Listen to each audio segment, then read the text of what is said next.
Welcome to Dave's Cooking Show, coming at you every single Sunday, Monday, Wednesday, and Friday at 4 p.m. Central Standard Time. Don't forget to like, share, and subscribe.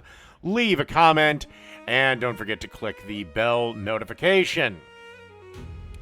All right, today we have Bucatini Marinara. As you can see here in a pot, I have about a quarter cup of olive oil, and I got about a half a cup of chopped up onions that we're going to cook for a few minutes till they become translucent.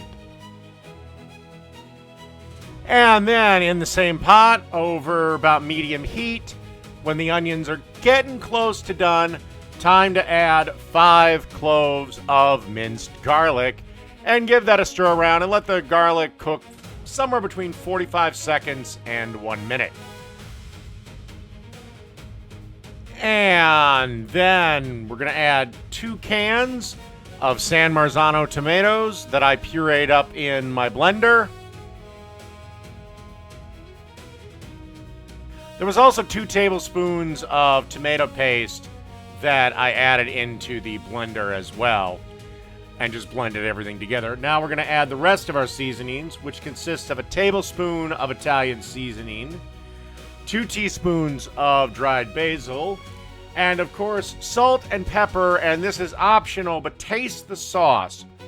And if the sauce has kind of a hint of tinniness to it, add just a pinch of sugar and it should take care of that.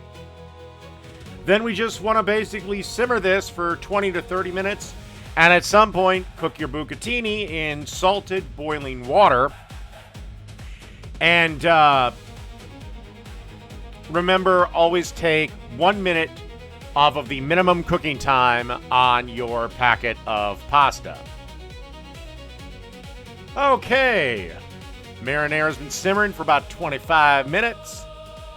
Now I'm going to add in 1 pound of bucatini, again, that I cooked 1 minute less than the package directions. And then you just want to stir this around till all the noodles are coated, and we're ready to serve. And then you just want to give this a dusting of Parmesan cheese, or if you prefer, Pecorino or Parmigiano Reggiano. And then I decided to add a nice little dusting of freshly ground black pepper to it. And that's really it. So Bucatini Marinara, done.